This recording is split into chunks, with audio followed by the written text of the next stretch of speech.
젊은이들이 줄곧 사용하던 표현 가운데 엄친아라는 말이 있습니다.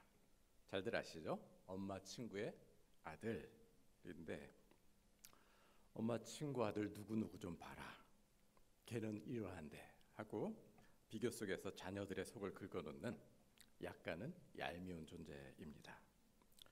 엄친아는 실력이나 외모, 재산 등 모든 것을 갖추어서 아무리 내가 열심히 한들 우리를 주눅들게 만드는 그런 대상이기도 하죠. 요즘은 아마도 금수저라는 말이 더 익숙할 것 같습니다.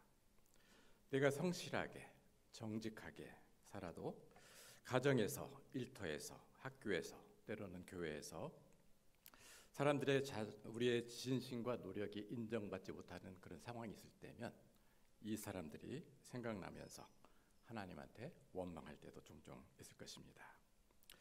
과연 세상이 몰라준다 해서 하나님마저도 우리의 성실과 진심을 몰라주실까요? 성경의 한 인물을 떠올려 봅니다.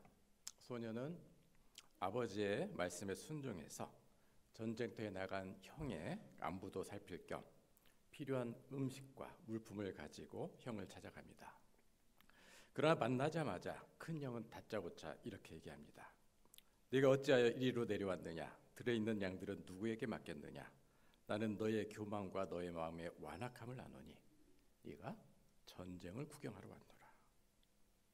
이와 같은 형의 막내를 보자마자 이 형의 언사는, 이 가시돋친 반응은 형제들이 이 소년에 대해서 평상시 어떻게 생각해왔는가를 알게 해줍니다. 이 소년이 누굴까요? 여러분이 잘 아신 대로 다윗입니다. 왠지 모든 사람의 인정과 축복 속에서 자라난 엄친아 혹은 금수저였을 것 같은 다윗의 실상은 그러하지 못했습니다. 지금 김종훈 교수님하고 눈이 마주쳤어요. 왜냐하면 내가 구약 갖고 설교한 지가 한참 됐는데 순간 긴장이 됐어요. 한 번은 이 사울 왕의 불신앙에 계속적으로 실망하신 하나님께서 새로운 왕을 뽑으시고자 사무엘 선지자를 베들레헴에 사는 이새라는 사람의 집에 보내게 됩니다.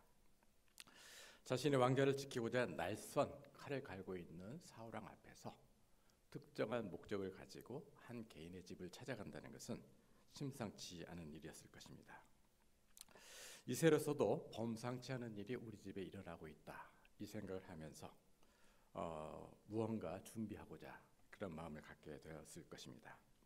아무데도 사무엘은 이새의 아들들을 한 사람 장남부터 차례로 이렇게 불러오게 되게 되죠.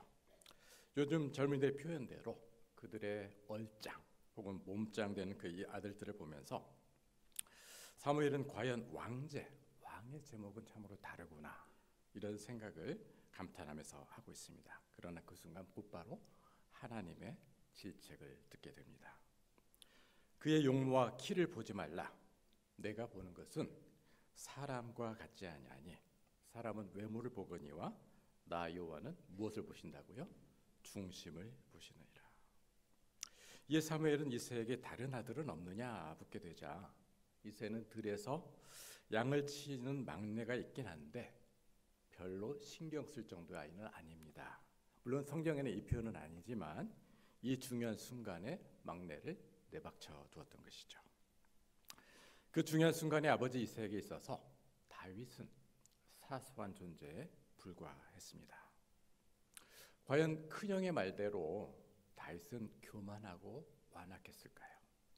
그리고 아버지 이새의 생각대로 다윗은 보잘것없는 사소한 존재였을까요?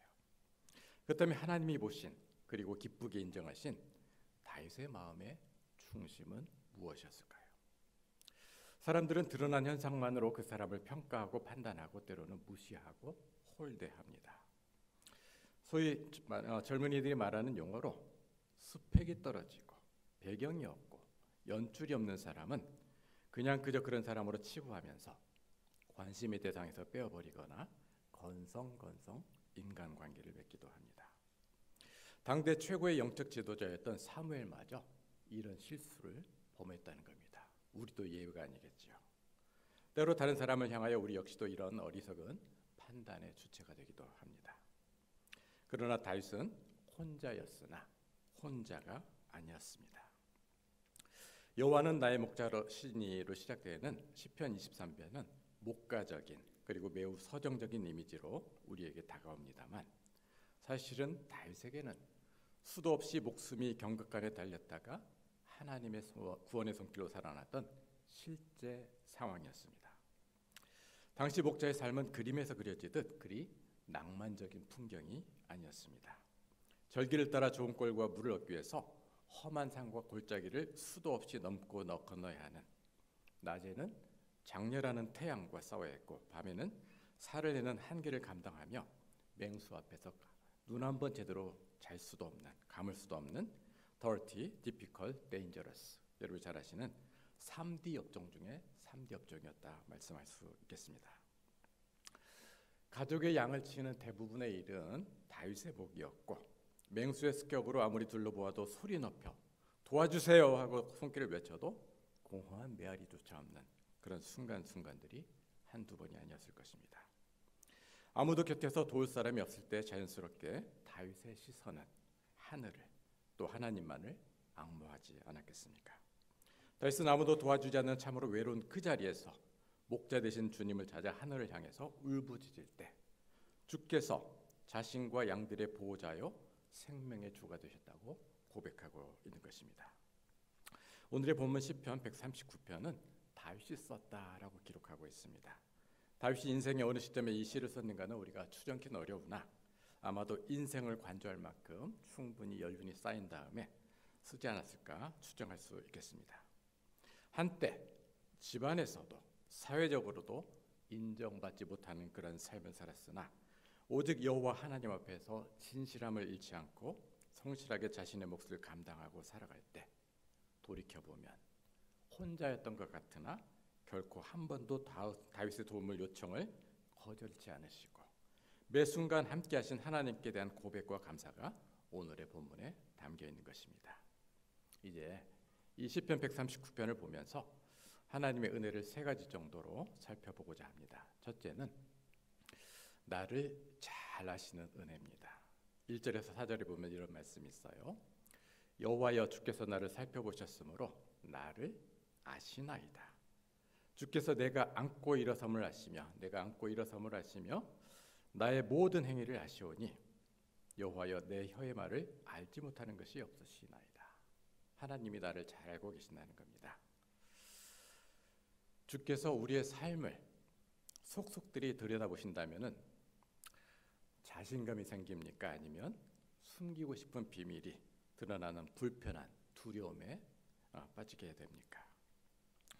하나님 앞에서 자신의 모든 삶이 아무런 흠과 과오 없이 자랑스러울 사람은 거의 아니 한 사람도 없다 할 것입니다. 그러나 다윗은 하나님 앞에서 자신이 많은 약점을 가진 존재임에도 아무것도 감추지 않습니다. 하나님 앞에 자신을 온전히 내어 보여드립니다. 다윗은 5절에서 이와 같은 흠투성이에 바로 죄인임에도 불구하고 약점에도 불구하고 하나님이 자신의 앞뒤를 지켜 돌보셨다 이렇게 말씀하고 있습니다. 주께서 내게 안수하셨나이다. 여러분이 잘 아는 대로 도자기나 옹기를 굽는 분들 여기도 아주 좋은 그릇이 있는데요. 불가마에서 나왔을 때 흠결을 보고 마음에 안 들면 어떻게 해요? 그 자리에서 바싹 하고 깨트리는 자신의 이름에 오점을 남길 존재는 허락할 수 없다는 거죠. 우리가 실수할 때마다 우리가 잘못할 때마다 흠결이 떼서 하나님의 우리 인생을 한순간에 박살내버린다면 어떻게 되겠습니까? 하나님은 우리의 행위 하나하나에 일희일비하면서 즉흥적으로 기분에 따라서 우리를 사랑하는 것이 아닙니다. 하나님의 사랑은 끝이 없는 사랑입니다. 마음에 들지 않으면 즉석에서 깨버리는 옹기장애와는 달리 하나님은 결단코 우리를 포기하지 않으십니다. 그래서 요한복음 기자는 13장 1절에서 예수께서는 세상에 있는 자기 사람을 사랑하시되 어떻게 사랑하신다고요? 끝까지. 하나님의 손에 붙들린 자는 이전의 허물이 오히려 유익이 되는 새로운 창조물로 거듭나게 됩니다. 이제 다윗은 하나님의 이 한없는 사랑의 이유를 이렇게 밝히고 있습니다. 사실은 139편 전체가 본문인데 너무 길어서 10절만 읽겠었는데요. 13절과 14절에 보면 이 말씀이 있어요. 주께서 내 내장을 지으시며 나의 못에서 나를 만드셨나이다. 내가 주께 감사하옴은 나를 지으심이 심히 기묘하심이라. 주께서 하신 일이 기함을 내 영혼이 잘 아나이다. 이어서 16절에 보면 내 형질이 이루어지기 전에, 내 존재가 생기기 이전에 나를 주의 눈이 보셨으며 나를 위하여 정한 날이 하루도 되기 전에 주의 책에 기록이 되었다. 하나님의 기억 속에, 하나님의 생명책 속에 우리가 태어나기도 전에 이미 우리가 예정되었고 보존됐다는 말씀입니다. 다윗은 하나님께서 품결 맡은 우리를 그토록 아끼시고 하나님이 사랑하신 까닭은 우리의 형질, 곧 피와 살이 못해서 생겨나기 이전에 하나님의 계획 속에서 우리의 생명이 예정되었고 우리 일생에 대한 하나님의 돌보심과 보호의 약속이 이미 하나님의 생명책에 각인, 새겼다 말씀하고 있습니다. 이 하나님의 생명책은 그 무엇으로도 지울 수가 없습니다. 바로 예수 그리스도의 보혈이라는 잉크로 기록되었기 때문이죠. 작품 제작에 심혈을 기울인 작가는 자신의 작품을 아끼고 세심히 살피면서 철저히 보아듯이 하나님도 철저히 하나님의 명품인 하구 여러분들 한 사람 한 사람을 철저히 살피시고 보호하십니다. 옆 사람 보고 한번 할까요? 아까 해보니까 좋더라고요. 당신은 하나님의 명품입니다. 아멘. 우리의 영원한 보호를 약속하신 하나님은 결단코 우리를 떠나지 아니하시며 때문에 다윗은 우리를 아시는 은혜에 있어서 둘째로 임마누엘의 은혜를 선포합니다. 7절에서 9절에 보면 제가 아주 사랑하는 좋아하는 구절입니다. 내가 주의 영을 떠나 어디로 가며 주의 앞에서 어디로 피하리까? 내가 하늘에 올라갈지라도 거기 계시며 수월의 자리를 펼지라도 거기 계시나이다. 인간이 갈 수 있는 그 어떤 심리적 위치, 지리적 위치, 절망의 나락에 처할지라도 아무도 없는 그곳에 가면 누가 계신다고요? 하나님이 계신다.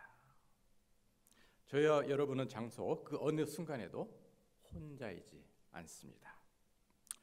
인간은 유한한 존재로 아무리 사랑하는 연인, 부부라 할지라도 죽음을 포함해서 우리가 함께할 수 없는 시공간이 있기 마련입니다. 그러나 하나님은 죽음을 넘어서까지 내가 거하는 모든 곳에 함께 계십니다. 그래서 하나님이 우리와 함께 계시는 이유를 10절에서 이렇게 말씀합니다. 거기서도 주의 손이 나를 인도하시며 주의 오른손이 나를 붙드시나이다. 거기서도는 우리가 혼자 된 것처럼 절망에 빠진 바로 그곳을 말합니다. 거기서도 주의 손이 우리를 인도하시며 주의 손이 우리를 붙들어 주십니다. 사람은 다른 사람을 허물고 무너뜨리는 데 능하지만 하나님은 격려해 주시고 세워 주시는 데 능하신 분입니다. 인생의 험로에서 넘어졌습니까? 아니면 넘어지려고 하고 있습니까? 우리의 주님은 우리를 세워주시려고 이미 손을 내밀어 여러분을 굳건히 붙들고 계심을 믿으시길 바랍니다. 저와 여러분은 언제든지 주 안에서 다시 일어설 수 있습니다. 근데 우리는 간혹 우리를 찾아오는 견딜 수 없는 공경으로 온 세상에 나만 남겨진 것 같은 그런 느낌을 갖기도 합니다. 미국의 동부 지역에 행복하게 살아갔던 한 중년 부부들이 있었습니다. 근데 아내의 시력이 너무 나빠서 눈 수술을 하게 되었지만 수술이 잘못되어서 그만 실명하고 말았습니다. 그럼에도 불구하고 이 아내분이 워낙 성실했던 분이라 아내가 다니던 직장 관계자는 그녀의 눈이 멀었지만 감당할 수 있을 그런 직종으로 일감을 바꿔주면서 계속적으로 출근할 수 있도록 배려를 아끼지 않았습니다. 그 남편은 매일같이 아내의 직장까지 아내를 출근시켜주고 하루 일과가 끝나면은 또 데리러 와서 이러기를 한동안 하게 되었습니다. 근데 어느 날 갑자기 남편이 아내에게 이렇게 얘기하는 겁니다. 여보, 내가 지금 벌써 수개월째 1년 가까이 당신한테 이렇게 왔다 갔다 출근을 내가 했는데 나 솔직히 너무 힘들어. 내 직장하고 당신 직장은 이렇게 멀리 떨어져 있는데 그가 너무 힘드니까 이제 혼자 다니면 좋겠는데. 여러분 이 남편 믿을 만해요? 어때요? 때려주고 싶죠. 예.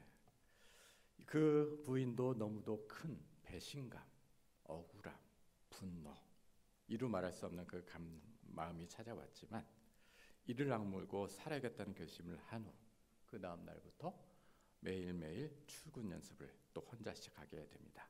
지팡이를 짚고 머리가 깨지고 무릎이 깨지고 한동안 넘어지기를 수십 번 혼자 다니는 훈련을 하기 시작합니다. 그리고 어느 정도 익숙해진 다음에 2년의 시간이 흘렀습니다.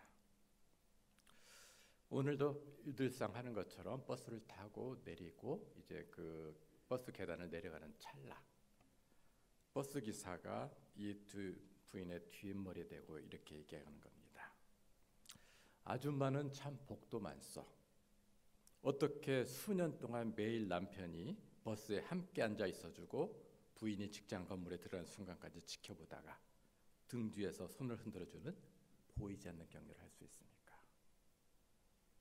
상황 이해되세요? 혼자 다니라고 했지만은 뒷좌석에는 항상 누가 있었어요? 남편이 있었고 같이 내리고 그분이 직장에 들어갈 때까지 계속 뒤에서 잘 갔다 와 격려했던 그 남편이 그곳에 함께 있었던 것입니다. 때로 주님이 나를 버리셨거나 무관심하다는 생각이 듭니까? 사람들이 나를 진심으로 알아주지 않고 주님도 나를 외면하신다 생각지 않으십니까? 주님은 우리가 혼자 설 수 있도록 성숙한 믿음으로 자라도록 이 모양 저 모양의 연단을 허락하시지만 결단코 우리를 떠나지 않으십니다. 우리가 혹여 어떻게 될까 노심초사하며 바로 곁에서 지켜주고 계심을 믿으시기 바랍니다. 그래서 다윗이 세 번째로 고백하는 은혜는 영원한 의의 길로 인도하시는 은혜입니다. 24절에서 다윗은 나를 영원한 길로 인도하소서 간구하고 있습니다. 우리의 인생은 이 땅의 삶으로 끝나지 않습니다. 우리가 고통스러워하는 두려워하는 죽음의 너머에는 오직 하나님만이 다스릴 수 있는 영역이 있습니다. 하나님은 이 땅의 삶뿐만 아니라 죽음 이후의 영원한 생명까지도 책임져 주시는 분이십니다. 때문에 다윗은 자신을 영원한 길로 인도해 주시라 간구하면서 하나님만을 의지하게 되는데 모든 환경을 초월하여 구원하실 분은 오직 주님뿐이시기 때문입니다. 다윗이 어린 시절 형과 아버지로부터 그 진심과 성실함에 인정받지 못한 아픔이 있었던 것처럼 우리 인생 가운데서도 우리의 열심과 노력이 진심이 때로 빛을 보지 못하고 사람들의 무관심과 무시로 대우받는 경우가 있습니다. 그러나 다윗이 낙심치 않고 자신 아시는 하나님의 은혜, 언제나 함께 하시는 임마누엘의 은혜, 자신을 영원한 생명의 길로 이끄실 하나님의 은혜를 생각하면서 그분만을 붙들고 그분만을 의지할 때 주님은 다윗의 진심과 진면목을 알아주시고 그의 부족함은 채워주시고 치유하시고 더 강하게 만들어주시면서 그를 이스라엘 가운데 가장 위대한 왕으로 세워주시고 예수님도 다윗의 아들이라는 다윗의 후손이라는 칭호를 결코 부끄러워하지 않으셨습니다. 이제 처음 질문으로 다시 돌아갑시다. 형과 아버지는 알아주지 않았으나 하나님께서 인정하신 다윗의 마음의 중심은 무엇이었을까요? 23절과 24절에서 다윗은 간구합니다. 하나님이여 나를 살피사 내 마음을 아시고 나를 시험하사 내 뜻을 아옵소서. 내게 무슨 악한 행위가 있나 보시고 이런 마음으로 기도하면서 들에서나 왕궁학에서나 전쟁터에서나 수시로 하나님의 말씀을 펼쳐보면서 하나님을 온전히 하나님께 자신을 드러내 보이는 그런 시간을 가졌던 것입니다. 이 하나님의 은혜와 말씀을 묵상하면서 자신의 마음을 온전히 펼쳐놓고 하나님 앞에서 진심과 순결한 마음을 유지했던 것이죠. 사람의 행동은 마음에서부터 출발합니다. 우리는 주로 어떤 결과인가의 결과에 치중하지만 하나님은 그 일이 시작된 마음의 동기를 그리고 그 과정을 살펴보십니다. 다윗은 때로 정치적인 면도 있었겠으나 자신의 유익을 위해서 남을 이용하지 않았고 원수가 없는 일도 친히 하나님의 손에 의뢰했습니다.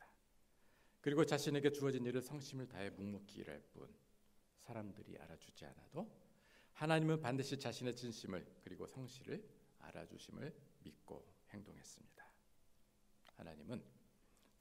하나님이 다윗을 인정하시자 세상이 다윗을 인정하게 되었다고 성경은 말씀합니다. 하나님은 우리의 마음의 동기를, 그 과정을 살피시는 분이십니다. 하고 여러분, 그 어떤 일을 하든 주 앞에서 순결한 마음과 그 동기를 가지십시오.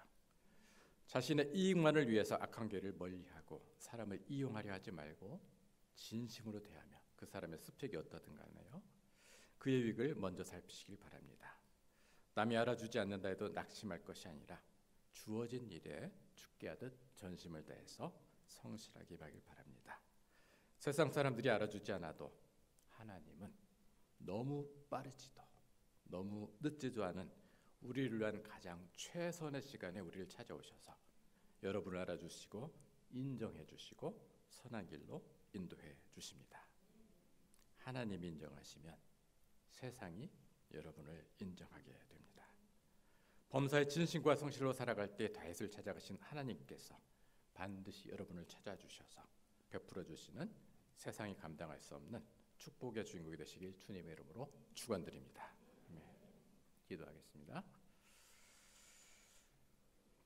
이제는 우리 주 예수 그리스도의 은혜와 아버지 하나님의 무한하신 사랑하심과 성령님의 감동, 감화, 보 인도하시는 역사가, 나를 아시는 은혜, 언제나 나와 함께 하시는 임마누엘의 은혜, 영원한 생명으로 이끄시는 하나님의 은혜를 기억하며 이 세상의 환경의 노예가 아니라 언제나 우리의 마음과 동기의 과정을 진심으로 성실로 하나님께 찾아주실 때까지 마음으로 하나님이 찾아주시는 은혜, 채워주시는 은혜, 보상해주시는 은혜의 주인공이 되길 다짐하는 모든 부산장신대학교 믿음의 권속들 위해 지금부터 영원까지 항상 함께 하시기를 간절히 축원하옵나이다.